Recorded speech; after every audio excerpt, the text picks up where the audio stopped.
What's up, Purple People podcast fans? Welcome to this week's show. It is Monday, September the 28th. My name is Kyle Smith, and I'm joined only this week by one of the other two of the tripod on the other side. Kyle West is here. How are you doing, sir? Hey, I'm doing good. Actually, I feel better as a Vikings fan, even though we lost to the Titans. But I feel better. I feel a little more excited to talk about the team for this week's episode because there were actually a couple positives to talk about. There were. We'll get into that shortly here in our fast break, just because there's and it starts. We're 45 seconds in. I feel you, dude. I feel you, Skull Prod. Yeah. Thanks for joining us.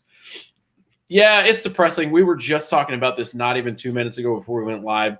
I said this team is pretty screwed. They're not going to make the playoffs.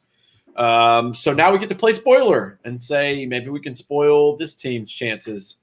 But it's not looking good before the bye week.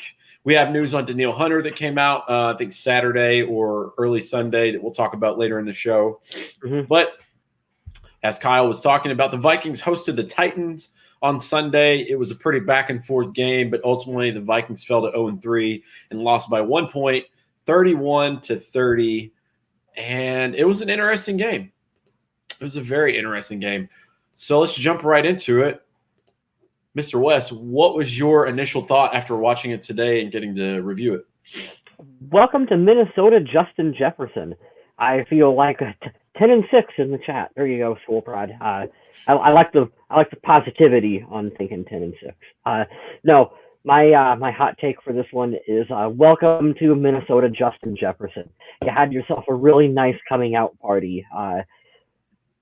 You've already accomplished more than Laquan Treadwell throughout his entire tenure with the Vikings. And I know that that's a really low bar to try to clear. But hey, we're 0-3, so we're going to take what we can get. And Justin Jefferson looks like he's going to be the real deal for Minnesota. So I am excited to see him continue on his future in purple. Yeah, I told Kyle, Adam Carlson can't be with us this week. He's a little under the weather, so send him your good vibes and Corona best wishes. Yeah, no Rona, please. Yeah, I told him before, 2 weeks into the season, going to this game, F this team. I'm not spending any money on them. And today when I found out that there were going to be tickets for the Houston Texans game, since I am very close to there right now, I bought a ticket because I'm a total homer. And yesterday, after that almost record-breaking performance from Justin Jefferson, I bought a jersey shirt with the number on the back. I think this kid's going to be the real deal. And, one game is one game, but it was damn impressive, like you said. Hey, spoiler alert, when you give Dalvin Cook the football, good things happen. Weird how that works. It's like you paid him a big extension to do that exact thing that he's really good at. This team needs a guard or two in the worst way possible. And I sure do miss Everson Griffin. Don't you? I feel like that Wolverine meme where he's just standing there just petting his face on a picture. God, I miss Everson Griffin so bad. There's about 3 free agents that left that I can point to that this team is missing right now. Everson Griffin, Stephon Diggs, and Mackenzie Alexander. I think are 3 of them right there. Oh, I thought you were going to say Linval too. God, we need a big body up the middle so bad. Yeah, Linval. I miss big old Linval. There's a lot of players that left. It just hurts right now. It gives me a migraine thinking about it. Well, that's terrible news. Thank you, Skull Prod, for that update because I had no knowledge of that. That's fucking terrifying. He's still good. He's not the same Earl Thomas as 5 or 6 years ago, but he's still a damn good player. Right. He could sign. That's cool. That's not a positive yet, but maybe.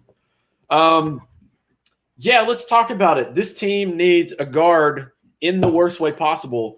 Adam Carlson gave us our stats earlier. I don't have them in front of me because I'm a rookie today. But, I can pull it up on my phone. So I'll let you filibuster for half a second while I pull this up because these grades are absolutely effing terrible. Here they are. The only one worth the shit in this game was Riley Reif. Brian O'Neill was 50. Yeah. we were so ready to let him go. Thank God he didn't. Riley Reef was at an 80.1, Brian O'Neill at a 57.2, Dakota Dozier at 56.3, and here's where it gets real rough. Oh, Garrett Bradbury, 28.8, but if you thought that was bad, Drew Samia had a 1.4 grade for pass blocking yesterday. Why did this team let go of Josh Klein again? What happened and why? Oh, that's right, because we don't care about the offensive line. I don't know. Pay that quarterback all this money, and you can't protect him. Riddle me this. Why did we draft Ezra Cleveland to stick him out there on special teams? I don't know what's going on. They've got to figure this line out to start. One of the lines that they need to fix. But just as a real quick breakdown of the game, this was a good game. The Vikings actually could have won this game instead of that shit show in Indianapolis last week. Mm-hmm. They had a lot of life. There were mistakes that are made. The thing that seems to be the most common thing that I can see here, and I'm not a fan of, but it is what it is. The Vikings seem like they're just now warming up, as if it was preseason. But there are 31 other teams who have already started their season. So if this is a sign of what's to come, maybe they can win 75% of the rest of their games, which could be doable with there being 7 teams to make the playoffs in each conference now. But they fell short again. Mike Zimmer had some questionable things going on yesterday, challenging some calls, and I'm not sure what the hell the offensive line was doing on that last series. They were doing nothing. It was bad. On that last series. That last series was awful. That was painful to watch. Yeah, and you're right. There was the second challenge that Mike Zimmer threw. There was the catch. He challenged the possession on the catch for the Titans receiver. That was terrible. I don't know what he was thinking with that one. It's kind of shitty because, and I apologize for the language, guys. It kind of gets loose when it's just Kyle and I, but I just, one little piece could help stop the soreness from this big aching pain, just enough to get by, and that's a pass rush. Yannick Ngakoue looks really good. 2 weeks in a row, he's got a forced fumble and a sack, which is nice. He's coming along. Didn't see him in that first game, kind of to be expected. He hasn't been on the team long, but he's going to be fine. Afadio Denebo is very underwhelming and kind of showing why he didn't win starting role yet, which is really annoying. I don't know if he's got a sack yet. I think he may have gotten one yesterday. Just double check on that. But we need a pass rush, and we need Danielle Hunter back.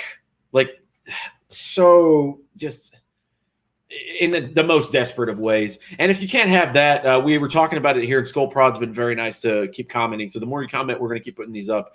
But we need a guard that's worth a shit. Whether it's to go out and sign Josh Klein, Jeremiah Searles, if you remember him, he was on Twitter and said, "Hey, Vikings, I think I could still play guard." These guys are making fun of your shitty decisions and terrible play on Twitter, former Viking players. And it's kind of obvious, man. And this will lead us straight into our game balls and donkeys. But, man, John, we are going to get an update on that. If you'll stick around, we're going to give you an update later from Tom Pelissero and an article from the Viking Age. We'll give you that after we do the game review. What's frustrating about this team in particular is a lot of these issues are legacy issues for the Vikings in terms of hey, we need help on the offensive line. We've needed help on the offensive line for a number of seasons now. There's still game management issues. I feel like with game management.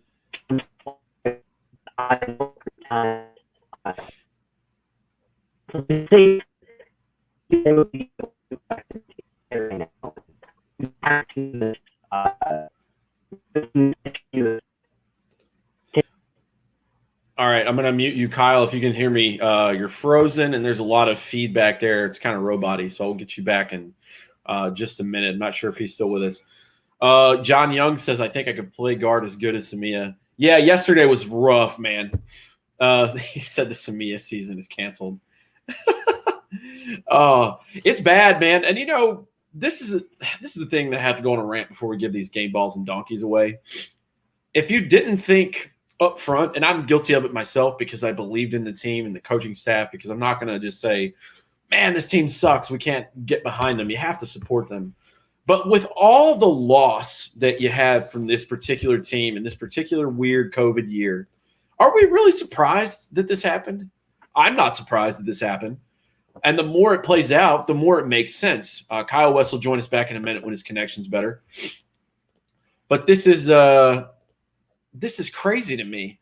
I'm not sure where the Vikings intended this season to go. The Michael Pierce opt-out was awful. It was absolutely terrible. But this is what happens when you roll with potential backups and think that it's just going to be good enough. And I think that's the thing that the Vikings have done, as Kyle was saying before he left.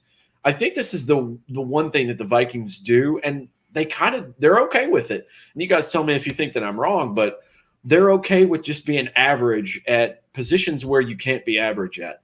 You have to have a great offensive line. You got to protect your quarterback. And unless your quarterback is Aaron Rodgers right now, Patrick Mahomes, Lamar Jackson, or I don't know, Russell Wilson, we don't have any of those guys. We all know that that's not Kirk Cousins. Then I'm not really sure what their plan is. And Kirk's not one of those guys who's going to elevate the people around him. He's going to be strapped to, okay, if you're playing really bad, I'm probably not going to play much better. But if you guys are playing really good, I can elevate to that. And I think that's the biggest weakness for the Vikings. There's just a lot of gaping holes here. And Kirk Cousins is not the guy to come in and save the ship there. Trying to get Kyle West back on before we get into some game balls and donkeys. Eileen Atkins joins us again. Appreciate that, man. Thanks for joining as always. Down to one strike left. Yeah, I'll check that. I'm not sure how that goes. Adam Carlson's out this week. He's kind of under the weather, so we'll try that again. Rhodes is the best corner this week. Yeah, we talked about that, man. We were talking about that in the Vikings chat here on the Purple People podcast. Welcome back. Oh, no, what happened?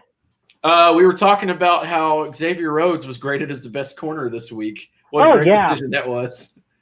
Yeah. To be fair, in Adam Carlson's defense, he did say that Rhodes has played some pretty not good offenses so far, but the numbers are there.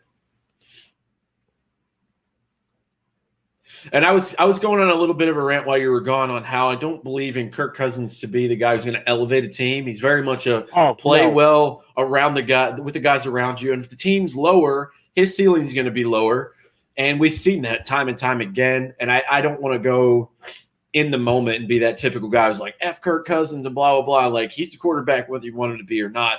But we call a spade around here. And I think we've seen enough to know like exactly what he is. He's about middle of the road. He's consistent.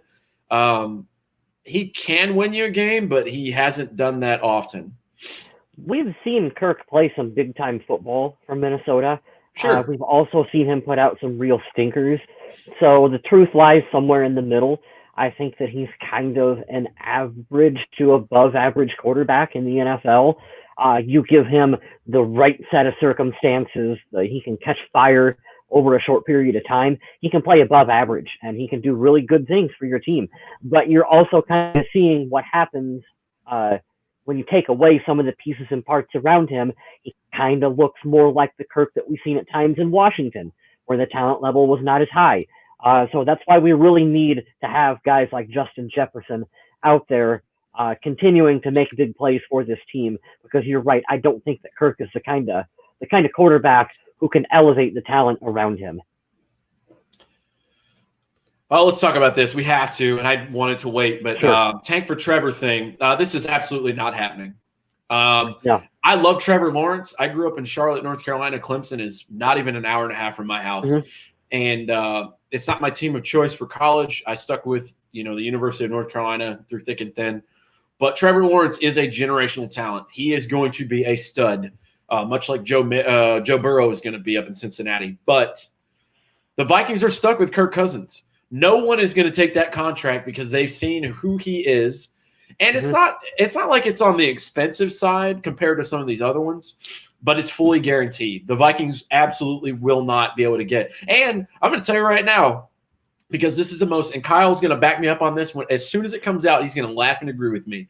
The Vikings will fuck it up to where they won't get the number 1 overall pick. They'll piss that away because that's what the Vikings do, and that's just how it rolls. There's another guy out there, I think his name's Trey Lance, that a lot of people are oohing him over. If you want to bring him in and do the Jordan Love, Aaron Rodgers thing, that's cool. We don't have an Aaron Rodgers on this team, and tell you that, but I would rather go get a competent guard and try to protect the quarterback that you're paying $25 million a year, whatever the hell it is. But that's just me.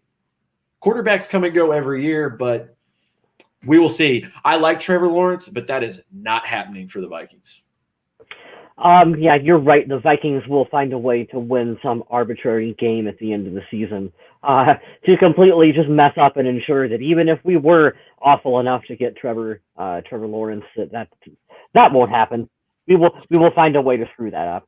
I think the Vikings are married to Kirk Cousins, and this front office structure, even if we win 3 to 5 games this year, is not going to be willing to move on from him because that's an indictment of Rick Spielman and the rest of the front office coaches and GMs and scouts and everything. So they're not going to be willing to move on from him. It would take a complete, we win 1 game and we're going to fire everyone. We're going to clear house for the Vikings to do that. And I also think that where was I going to go with that? I don't remember where I was going to go with that. I just don't think the Vikings are going to. I don't think they're going to draft a quarterback. Probably not. And then you guys are on fire in the chat, and so I have to get these before we get to game balls and donkeys. Right. Would you fire Zimmer if it meant we finally drafted O-line first 2 draft picks? The problem with that, John, I'm not on the fire Mike Zimmer train yet, but the problem with that is, are we going to get the ones, or is it going to be another Matt Khalil situation? I mean, Matt Khalil looked good until he got hurt. That's my issue. If I'm going to get a Quentin Nelson out of it, hell fucking yeah, I would. I love that guy. Am I going to get is it Ronnie Stanley from the Baltimores? Is that his name? If I'm going to get him, absolutely I would. But there's just so many. There's nothing major in this team that needs fixing. It's a lot of medium things. There's nothing like super high. Like Kirk Cousins didn't tear his ACL, and it's like, well, the season's done and it's Sean Mannion time until we die. It's not like a glaring thing like that. It's a lot of medium level things, but there's quite a few of them. So it's like, pick your poison on what you want to get better. Aline said this earlier, and I put it up. Our corners are having a lot of ups and downs, as to be expected when you're signing guys off the street and having George Iloka play and rookies. This hurts. This hurts a lot. Remember the 2012 draft where we're 1 game at the end of the season and missed out on Wilson and Luck? That's what I was talking about. That's what I was referencing. Was 2012 when we could have had Andrew Luck. We could have had RG3 even. Could have had RG3. Who knows how his career would have ended up if he wouldn't have been in Washington. Remember there was a time. Remember when we had Matt Burke at center and we had Steve. We traded for Steve Hutchinson. We had him out there at guard. Remember when Brett Favre came in and it was magical every game? Yeah. Oh, good times. I mean, there has been times that Minnesota has had an excellent offensive line, and I wish we would get back to that. It just hasn't been this regime's MO, and that's, I don't know why. For better or worse, they're great at D-line and defensive end. They've gotten some good linebackers over the years. They've been weak at quarterback and wide receiver. Corners have been hit and miss, but they're about 50-50, which is an average too. I'm not crapping on Rick Spielman. Yeah. Most of the time it's a 50-50 shot on whether you get a blue chip player or not, but the offensive line has not been their priority at all. And the one time that they've done it in recent history, it didn't work out. So I don't know. I don't know where you start. You kind of just pick the most glaring one that you need. What would you take first? 2021? Who are you taking in your first round pick, Kyle West? I mean, I don't know. Are we assuming we're a top 5 pick? If we're a top 10 for sure. I think the team's going to be a top 10 pick. Top 5, top 10 pick. I'm going left tackle. And then that's not an indictment of anyone currently on the team. But if you're top 5, top 10, and you can get that that big, solid left tackle out there. I think that's one of the most important. I think center is the most important position on the offensive line, and then you go to left tackle. So I just look at that position and go that's where if you can grab someone that you can plug and play and start immediately and get what we were hoping we were going to get out of Matt Khalil, I think that is where you would go with Minnesota. Yeah, for sure. Left tackle, right tackle, either one of those. I can't look away from the offensive line. That's assuming that Michael Pierce comes back and we have a big body in the defensive line to help us out. That's assuming Danielle Hunter, they figure out a way to get Unique Ngakoue extended. I like the defense, and I'm okay with the young corners getting a weird year. We all still are just jumping on this team for all the bad. This is a weird year, man. There was virtually no workouts and no preseason, so I'm okay with the young corners. Anthony Barr would hopefully be back, but this offensive line is just abysmal. Well, and we've got to remember on the defensive line, we do have Michael Pierce, the player who opted out. He's going to be coming back next season. So just getting more pressure on that defensive front is going to help our young corners out. If you want to transition into game balls and donkeys, I actually am going to pick on Holton Hill. He was my donkey because Holton Hill, I've seen, got blown up a little bit in coverage. He missed a couple tackles. He did not have himself that good of a game. I don't know what his Pro Football Focus rating was for it overall, but he's a guy. Here's a guy in Holton. Here's a guy. Here's a guy who, he's not a rookie. So like he's played. How long has Holton Hill been on the team? Is this year two? I think this is year 3. Year 3 for Holton Hill. So he's got experience to where he should be one of the guys that we're leaning on a little bit right now, and I expect him to play better. I'll tell you why really quick. Can you put John's comment up on the screen about Ezra? Because this is the frustrating thing about this team. I've seen them do this with rookies. I don't care what position. I knew you were going to say this. Let's use Stephon Diggs as an example. I remember going to training camp in Minnesota. Go back and listen to the tape, listen to the episodes, where I said Stephon Diggs looks like he's going to be something for the Vikings. I remember saying that he looks like a guy who can go out there and make plays for this team.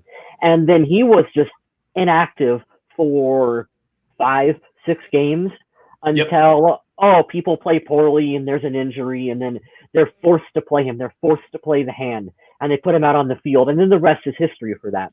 So the reason why Ezra Cleveland is not playing is because this team has this stupid mentality that we're going to force the player who we feel has more experience, even if they're not as good as what the rookies look like on this team. So if they would just go ahead and just play him, that would be awesome. I'm going to piggyback on that because we haven't had piggyback in a while. Look at yesterday. Look at the first 2 games. You had BC Johnson coming in because he had a good camp. That's fine. You didn't unleash the beast that is Justin Jefferson that you picked 21st or 24th overall, whatever it was, 22nd. Right. Look at this kid. Look how good he looked yesterday. And I'm gonna tell you what, I know Malcolm Butler was cool and he's a little bit past his prime, but this is a guy who won the Patriots a Super Bowl at corner. He made him look like burnt toast yesterday multiple times. Mm-hmm. Shout out to Malcolm Butler because he did have some really good pass breakups. But overall, his day, when you have a receiver that's on you a lot and he gets 175 yards, that's not a good day for you. It's not a good look. Fuck 75.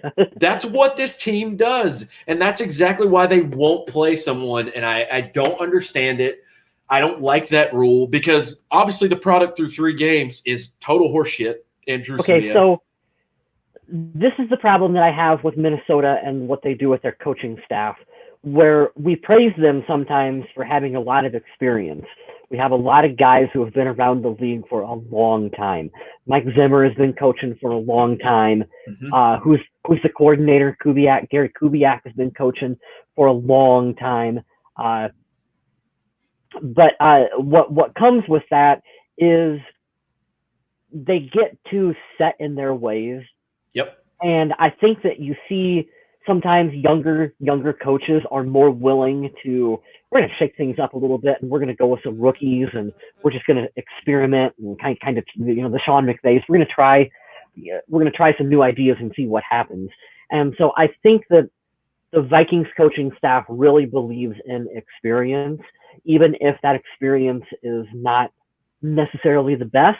They still want to give the benefit of the doubt to the veterans, and I'm not a fan of that. I'm really not. You need to put your best players need to be on the field, regardless of being a veteran or not. Yes, I think it's an outdated method. Sure, if you have a really great vet that you paid a lot of money, you got to give him that nod for a little bit until it's absolutely time. But it's like the Chicago thing. Why would you bring in Nick Foles and not start him? Yeah, that was dumb. I don't get it, man. Holton Hill was ranked 99th corner by PFF. Thank you, Skull Prod, for that. For lack of a better word, that's retarded. Yes, I'm not going to put that up. Some people might find that word offensive, but that is so funny. Not your comment, Kyle. It's Outlook on Rookies. Yes, exactly. Yeah. And yesterday proved that they need to change that. Give the guy the ball early and often, even if it's like a quarterback who needs to get a couple of dink and dunks and a couple screens or whatever to get started, and that's how he warms up. Do it. Who cares? Get Justin Jefferson the ball. We kind of went backwards. You went with a donkey first. I'm giving my donkey to Garrett Bradbury because he was the second worst offensive lineman through the day. They were getting bull rushed around. And how the fuck do you mess up the snap on the game-winning drive? What is going on? There was a 15-yard give me from I don't think it was Jadeveon Clowney, but somebody hit Kirk Cousins' helmet. That's a no-go. It's kind of a bullshit rule, but it worked in the Vikings' favor, right? A free 15 yards, and you don't have to score a touchdown. You have to score a field goal. They got 1 yard out of the entire 4 downs. 1 yard. I would like to have seen what would have happened had the ball not gone back negative 14 yards. That was stupid. Kirk wasn't even looking. Like, there's a lot of blame that could have went around in this game, and I really want to point at the coaches and be like, stop using your timeouts on stupid shit. But these offensive linemen, they were awful. Minus Riley Reef, there wasn't really a good one the entire day. Yeah, that play in particular with that bad snap, that was really a frustrating play to watch, especially because, like you said, one play, you just got to get within a field goal range. Well, that has Kyle Rudolph wrote all over it. Like, that's a Kyle Rudolph breaks free and is able to get 15, 20 yards to get out of bounds with a catch. And we can get Dan Bailey in field goal range or like you said, Justin Jefferson was having himself a game. Adam Thielen's still Adam Thielen. Like, there are options out there. It would have been nice to have that opportunity.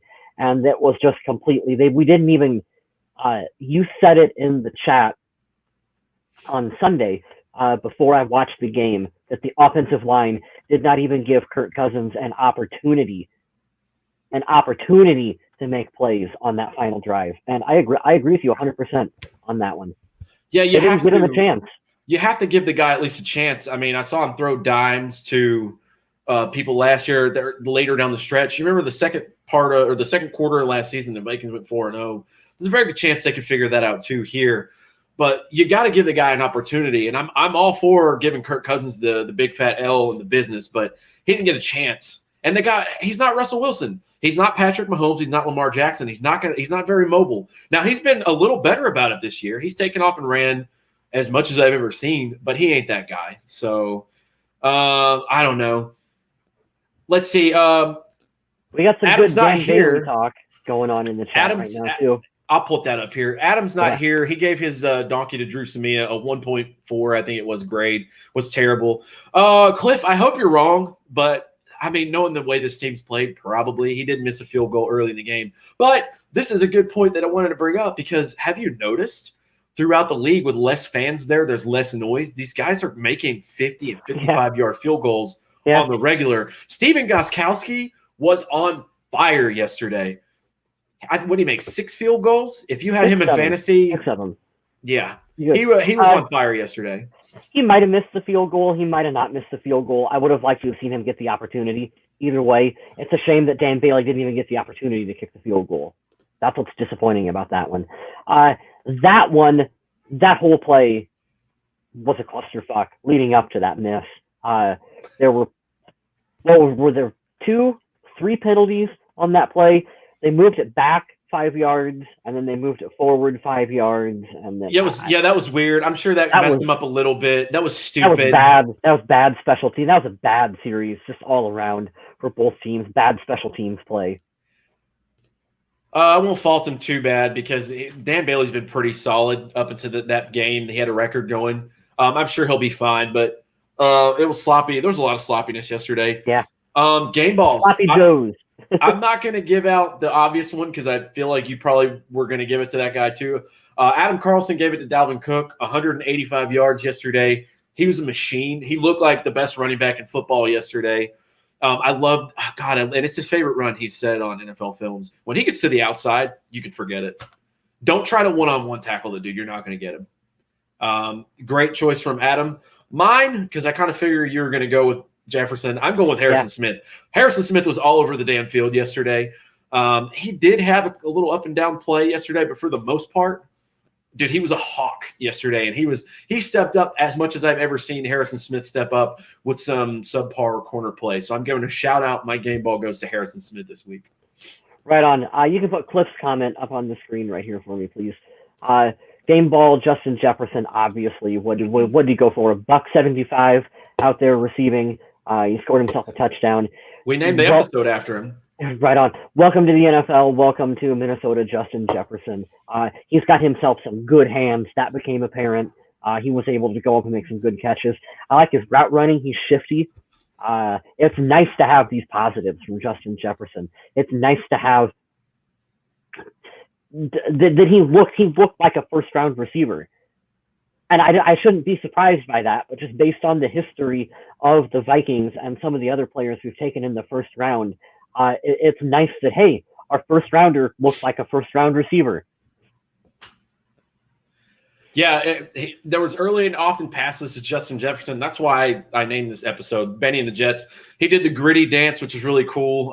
Griddy and the Jets is a terrible reference, but whatever. I like Elton John. Screw you guys.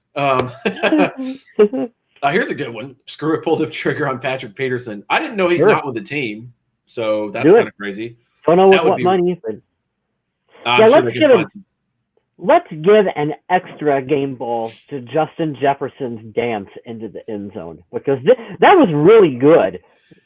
It was nice. I love that he was feeling himself and that he could have fun with it. I love that they let those guys dance a lot now. Thank God. I'm glad they relaxed on those rules and are letting players get out there and have fun because it's a game. It's entertainment. It's supposed to be fun. I hate the whole act like you've been in the end zone before. Well, what fun is that? What's the point of scoring a touchdown if you can't get excited for it? Especially if it's your first one. Of course you're going to be pumped, man.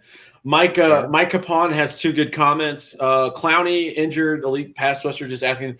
I think he's a better run defender than he is pass rusher. When he's on, the dude's on fire, but he's very, very up and down. How is Cook? Is he hurt bad? No, he tweaked his ankle at the end of the game, but he did come in again after that. So my assumption is that Dalvin Cook is all right. Just a little ankle tweak.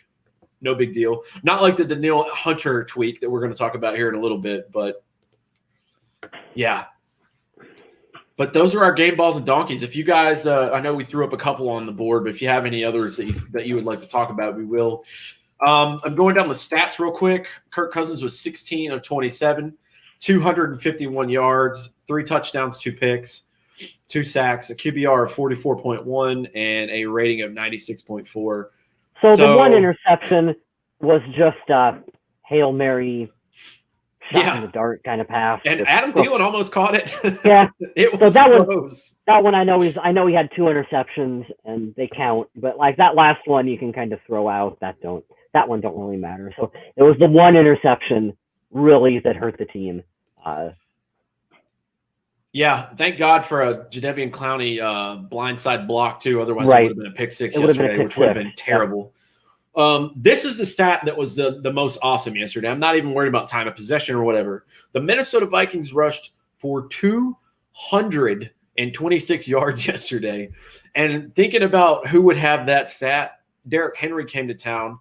Now, he did get 119 yards and 2 TDs, but Dalvin Cook, 22 carries, 181 yards, averaged 8.2, broke one out for 39 yards. when we run the ball, we have a chance to win. That's just how this team is built. I mean, Mike Zimmer, thank you. Mike Zimmer has been vocal with that statement. This is a team that is built to run the football. And so, when it's Pizza Ranch. And so, when they run the football, good things happen. They have to get Dalvin Cook going in order for Kirk Cousins to have success. Kyle Rudolph's catch, awesome. We're going to talk about that. We're going to talk about that here right now because we're going to the receiving. Justin Jefferson, 9 targets, 7 receptions, 175 yards, average of 25, long of 71, and a touchdown. Adam Thielen, 3 for 5. Hold on. That's 71. That's 71-yard catch. Dude's got some speed. And you know what? To piggyback that, it's not that we want to compare him to Stephon Diggs, but what I saw him do yesterday, there was a little bit of Stephon Diggs in his game, and it was really, really cool to see the shiftiness. And then he turned around. He was like, I'm gone. I'll see you guys later.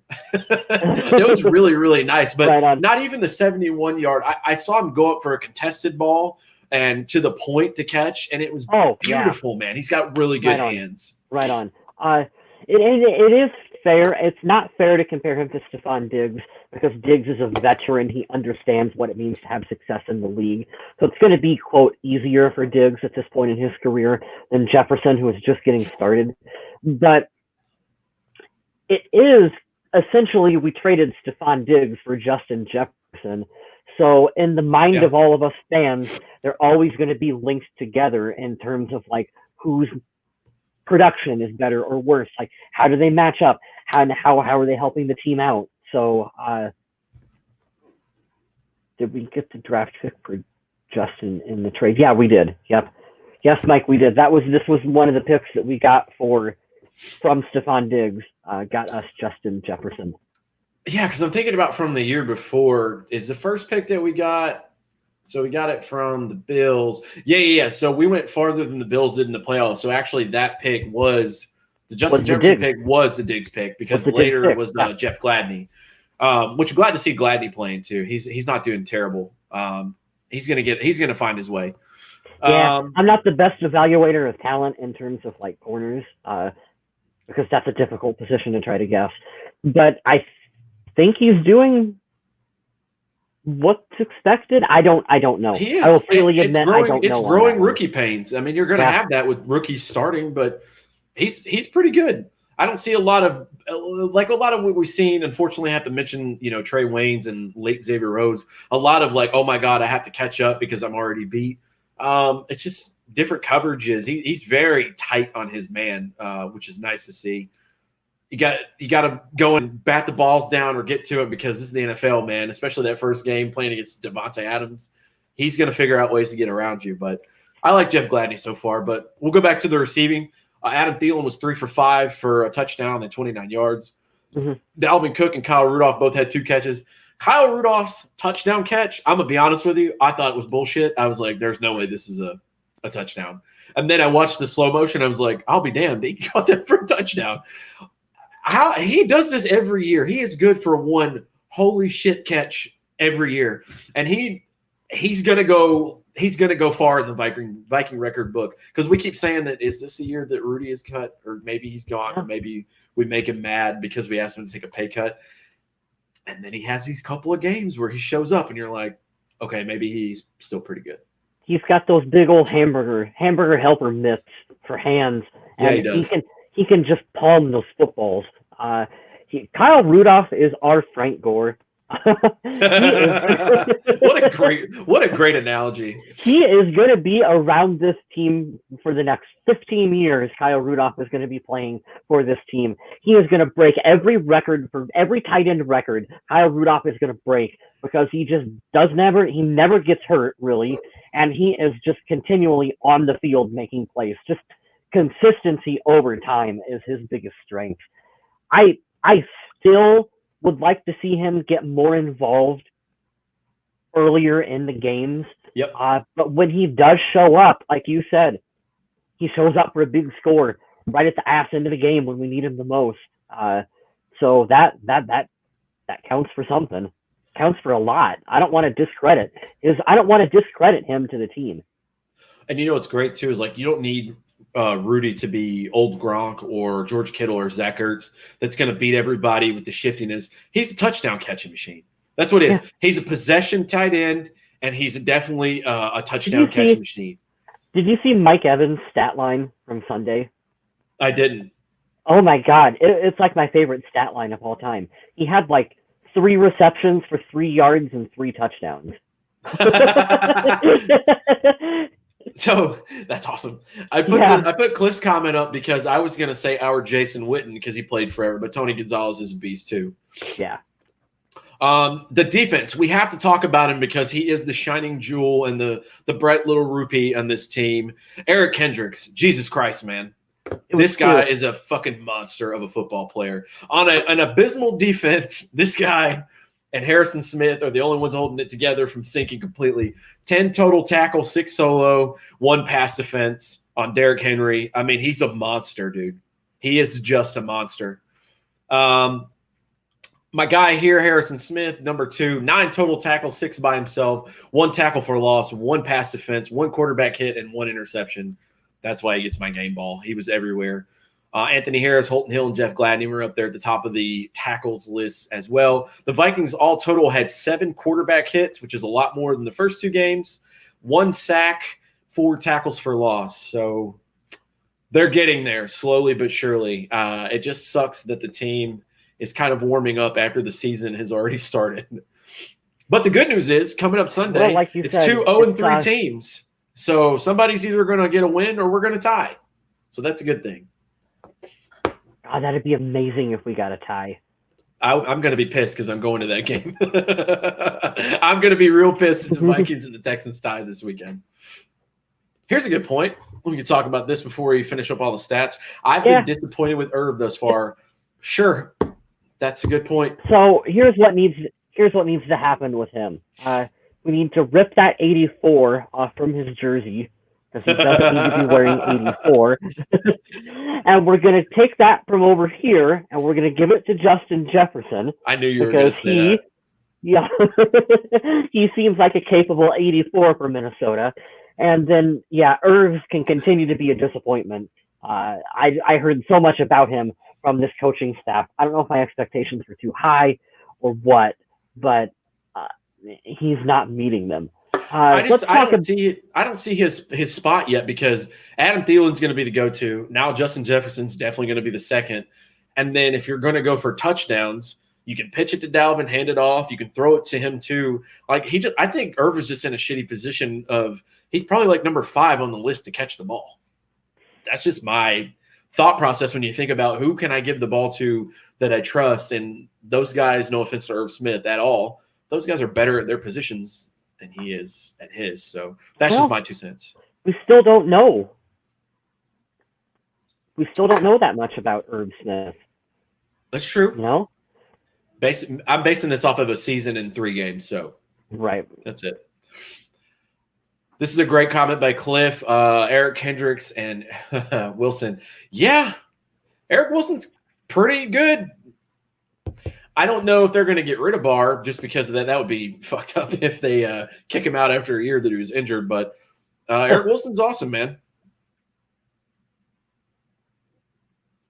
Every time I hear the name Eric Wilson, I always want to. It reminds me of the Beach Boys. Yeah. Oh, gosh. Yeah. I'll have to tell you about that after we get off here. There's a fun game that we're playing down here in San Antonio where I like to purposely ruin classic bands that come on the radio. Like it's obviously a Beatles song, and I'm like, man, I love Prince. He's awesome. So it's funny that you bring up the Beach Boys just to piss everyone off. But yeah, we can talk about this in just a second. Prince was my favorite member of the Beatles. What's that? I said Prince was my favorite member of the Beatles by far. Oh my God, and Neil Peart on the bass. Yeah, so good. Yeah. Hunter, be back. All right, we're gonna get to this, Mike. Can you imagine? You see how this could spiral out of control and just anger everyone around you? Try it in public. Can you imagine Vince Neil? Well, I guess we kind of hear it a little bit. Motley Crue doing Helter Skelter. Let's get back to. Hey, I like that better. I like that song. It's a good song.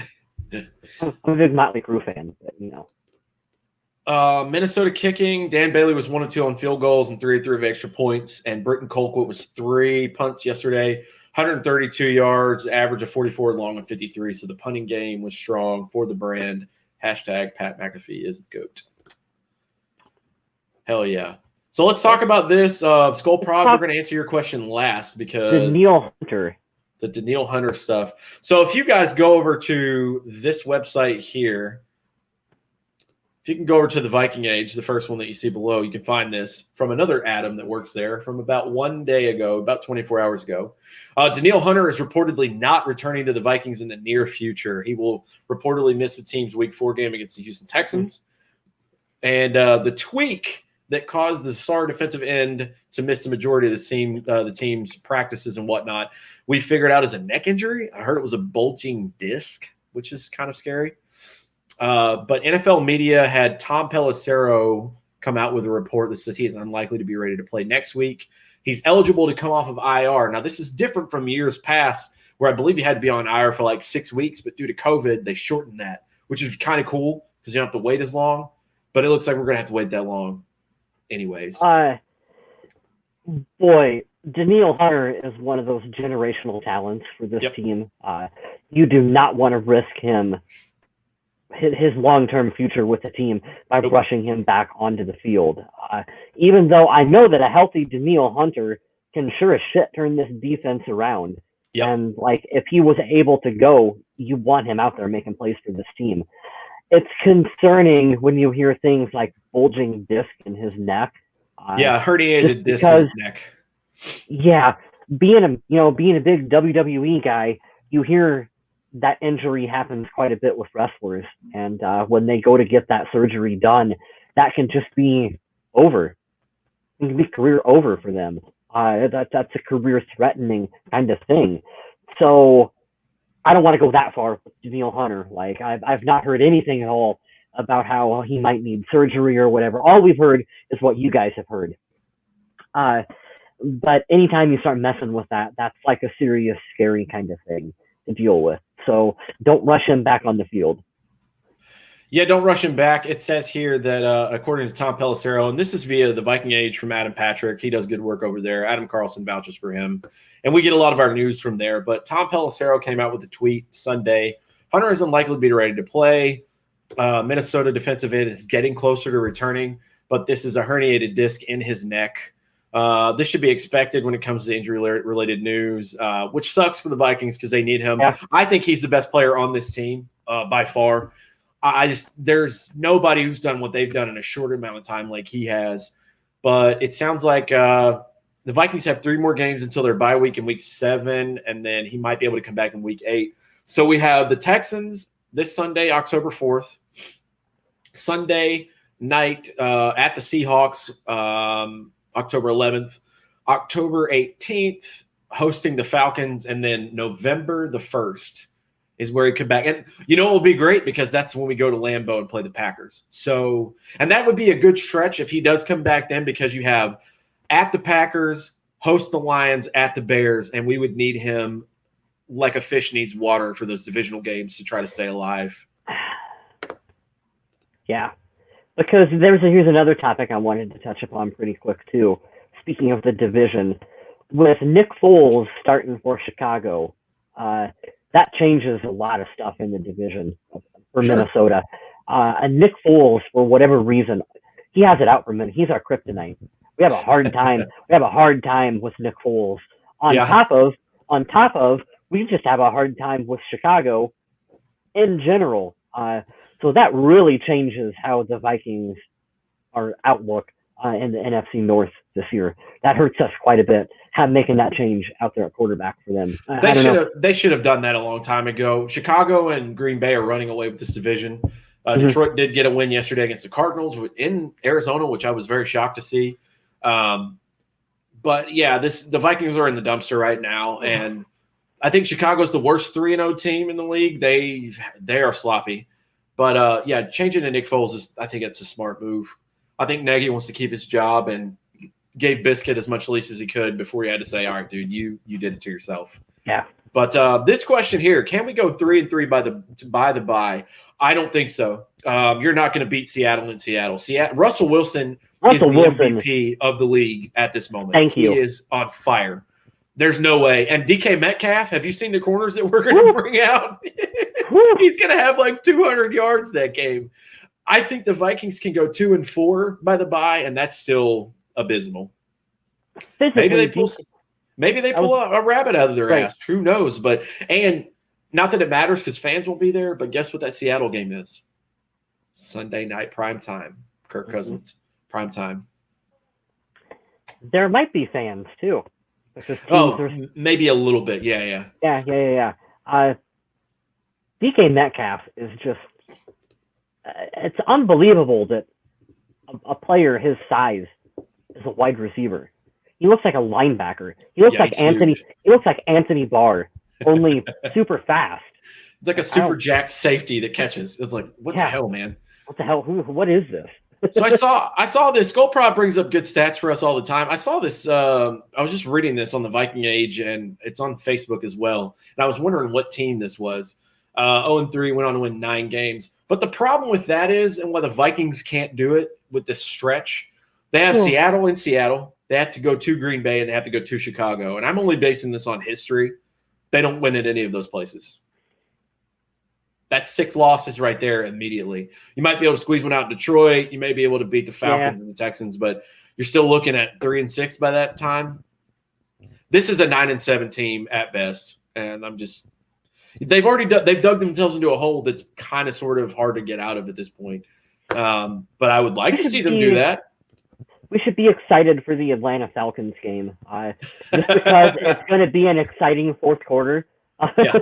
Yeah, for sure. I hope they get. We just need to let them get up to a lead, get them a 14-point lead, and then we'll just come back and beat the shit out of them in the fourth quarter. So there we go. I can't put up this Nick Foles stuff because I have to correct you guys on that. He's only beat us once.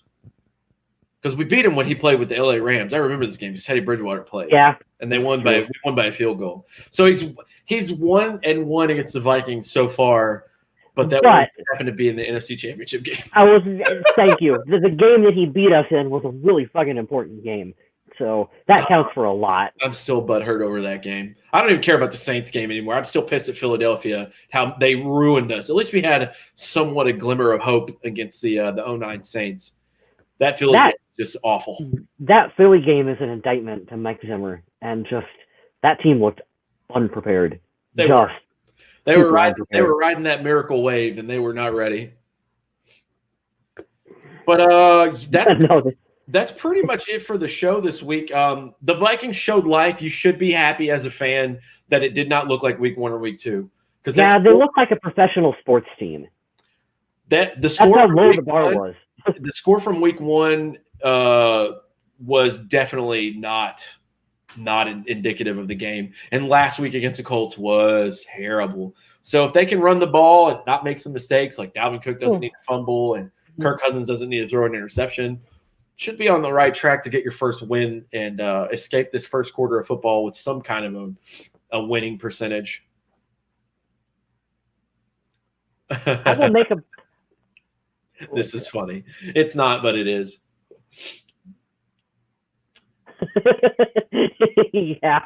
John, we talked about it earlier, though. This team won't go 0-16 because they have to give someone the number 1 pick. They won't do it. They'll even be bad at tanking, so that's funny.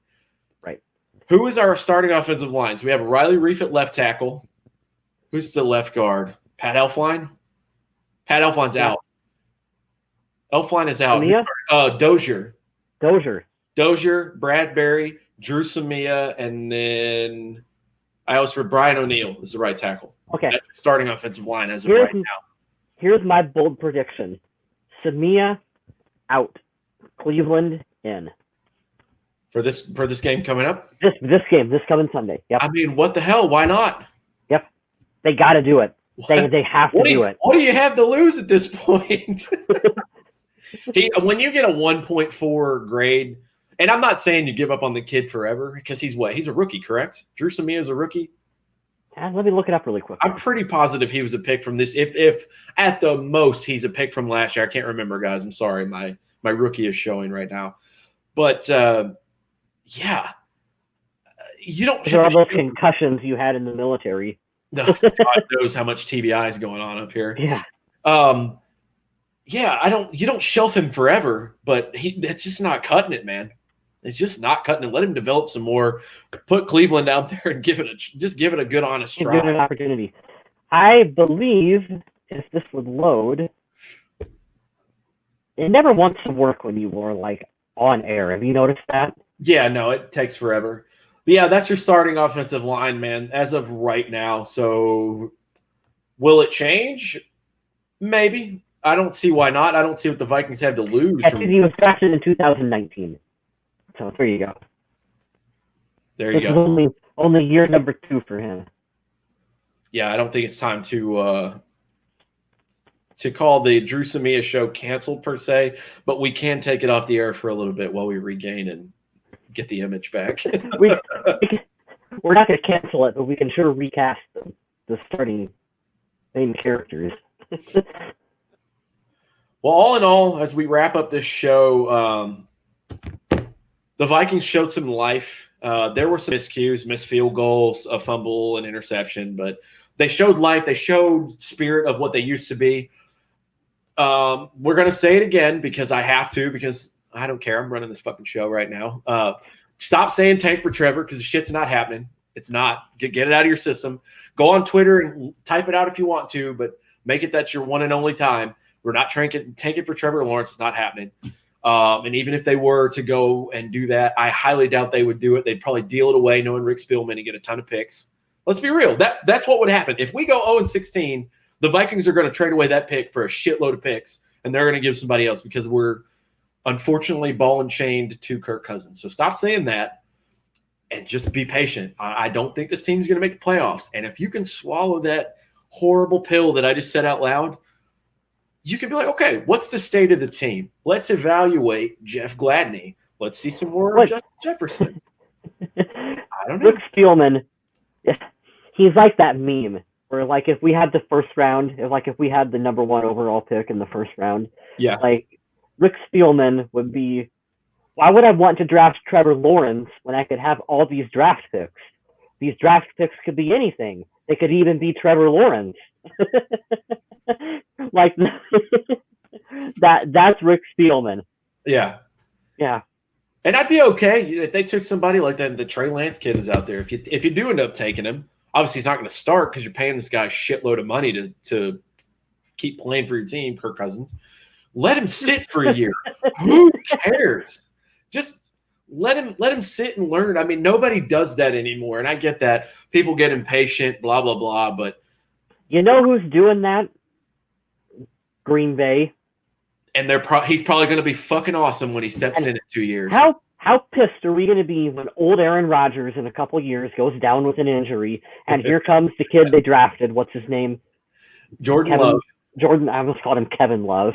Kevin Love comes in off the bench. Love went from the NBA to now playing backup quarterback. Yeah. Kevin Love comes off the bench, and then he lights up probably Minnesota because, let's face it, that always happens to us. Yep. And then he's their next big franchise quarterback. Yeah. Aaron Rodgers will probably go somewhere like San Francisco or like. Oh, Aaron Rodgers, he's coming here. We know this. Just when he's not good anymore. That's fine. Yeah, he'll give us half a year. We'll be like, man, he looks really good until we get to a championship game. Like, come on, you're a Vikings fan. You know how this plays out.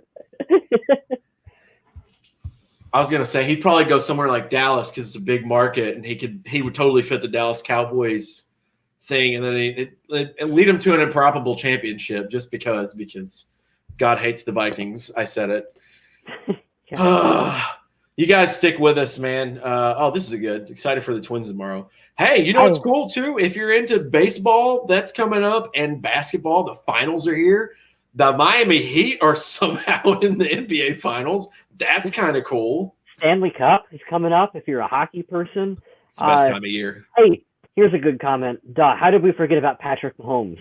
Mahomes boy sat for a year. So there you go. There's the example for how to groom a young quarterback. Remember how everyone was pissed too? Because I think they went to the playoffs with Alex Smith that year, and they're like, "This is so disrespectful to Alex Smith." Literally, no one is saying that right now because Patrick Mahomes is the best quarterback I've ever seen. It's crazy how that works.